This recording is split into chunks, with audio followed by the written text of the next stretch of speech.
Мојата колешка Елизабета Спасеновска. Елизабета, ти чепнавме малку од твоето време. Еве ти давам 2 минути плюс во твоето време, па ќе чепнеме од Дејана Додовиќ кој следува по нас. Каде се наоѓаш на Отворено како и секогаш?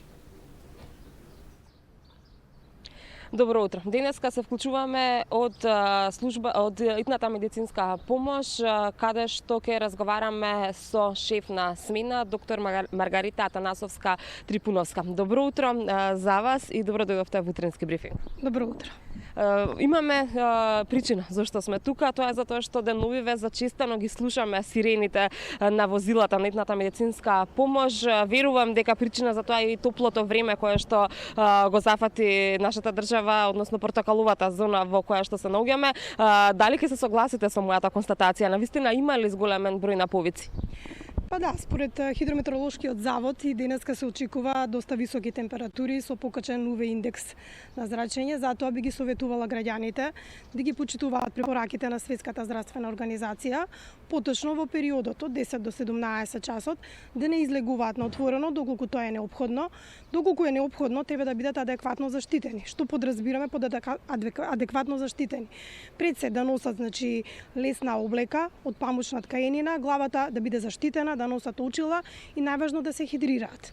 Да, како што велите, изминатиот период имаме доста покачени температури, подолг временски период е веќе со оваа покачена температура и во нашата служба имаме зголемен број на повици од типот на колапси. Дали овие колапси кои што ги кажувате, дали на нив реагираат само хронично болните, дали на нив реагираат повозрастните и оние кои што се во категорија на граѓани кои што треба да бидат заштитени, нели слушнавме и апел дека бремените жени и повозрастните треба да бидат ослободени од работа, или пак и помладите и навидум поздравите реагираат на топлото време? Па ја би ги квалификацијата би ја направила на оние кои што не ги почитуваат правилата. Значи, независно дали е здрав или болен, доколку не ги почитуваат препораките на докторите, сепак се случуваат колапси. Колапс може да се случи кај здрав човек доколку не се хидрира на овие повисоки температури. Хроничните пациенти секако исто ако не се хидрираат, независно и редовно да земаат својата терапија, доколку не ги почитуваат препораките, имаме и кај нив влошување. Да, изминатиот период имаме препораки бремените жени, малите деца, значи бремените жени да не одат на работа, малите деца во тој период во градинките да не се изнесуваат на отворено, да бидат во простории кои што се климатизирани. Што се однесува до хронично болните, има ли тука и опасност за срцеви удари, за мозочни удари или пак станува збор само за безопасни колапси кои што велите дека со мала интервенција виднаш пациентот се стабилизира? Видете, ниеден колапс не е безопасен, зависно која е причината. Сепак и да е причината покачена температура и хидрирање, може после тоа да се искомплицира и да настане некој срцев и мозочен удар. Сепак колапсот е оној прв чекор каде што нешто се случува во организмот, каде што организмот ни апелира дека нешто се случува кај него. Затоа не можеме било кој колапс да го кажеме дека е безазлен. Секој колапс си има своја причина и последица. Утринава, како што кажав и во најавата, се наоѓаме пред службата за итна медицинска помош. Можеме да забележиме дека голем број возила се паркирани тука. Дали тоа значи дека ноќва и рано утринава немавте многу повици? Па, сите возила што се тука паркирани не се на линија, значи ние имаме поголем број возен парк, тука се и возила кои што вршат и преноси, не се само со екипи.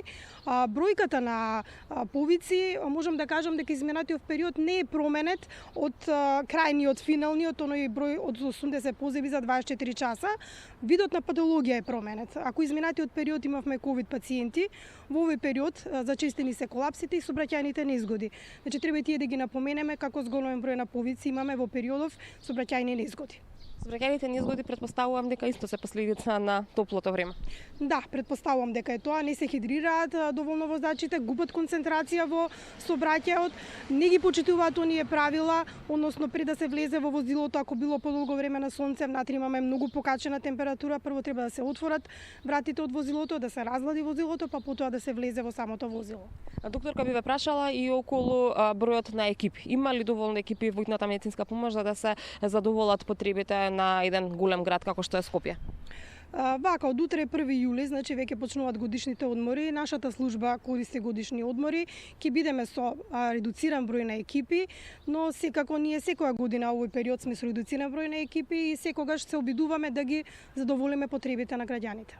Се прави ли приоритет при позивите кои што ги добивате? Знам дека нели од претходно кога сме разговарале, докторите кои што се на линија се распрашуваат за состојбата на пациентот. Меѓутоа, што е приоритет? Кај кого најнапред ќе се пушти возило со екипа? Самото име на службата кажува итна медицинска помош. Значи ние одиме секаде каде што е загрозен животот. Погрешна е представата на луѓето дека брза помош треба доктор да дојде во домашни услови. Не, ние одиме во сите оние состојби каде што имаме загрозување на животот, односно каде што минути се во прашање. На нашите телефони седат искусни доктори кои што со неколку прашања може да добијат навидум слика за состојбата во која што се наоѓа самиот граѓанин, односно пациент. Кога веќе го спомнавте телефонот, имавте порано и проблеми околу тоа што несериозни наши сограѓани се јавуваа на телефонскиот број на идната медицинска помош. Дали се реши оваа ситуација и овој проблем? Не, значи можам да кажам не се реши. Се уште имаме таков вид на повици, лажни повици. Се обидуваме да се справиме, значи се наоѓаме ние наши механизми да се справиме со таков вид на повици, но се уште постојат, значи граѓаните можеби некогаш не ја сваќаат сериозно важноста на нашата служба. Верувам дека така, меѓутоа верувам дека ќе научат веќе и помладите, затоа што нели сигурно се работи за помлади наши сограѓани кои што ја злоупотребуваат итната медицинска помош. Пред да ви се заблагодарам за гостувањето, би ве прашала и за ситуацијата со ковид пандемијата. Кога последен пат разговаравме, беше во полнек ковид пандемијата и тогаш единствено можеби и само со ковид пациенти работевте. Сега тоа се стабилизира, на сцена дојдоа друг тип на повици. Има ли се уште повици од ковид пациенти? Не, веќе неколку дена ние немаме повик од ковид пациенти, значи веќе бројката се е намалена, воопшто немаме таков тип на повици. Доктор Маргарита, јас ви благодарам за денешното вклучување во утрински брифинг. Се надевам дека ќе имате што помалку работа и што помалку повици, дека нашите сограѓани ќе немаат потреба да го свртат телефонскиот број 194. Ви благодарам и на вас. А со ова кратко вклучување од итната медицинска помош се одјавуваме и ние и еве, ќе го поддржиме и апелот на докторката да бидеме сите предпазливи кога станува збор за високите температури на воздухот, хидрирайте се и не излегувајте кога е најтопло.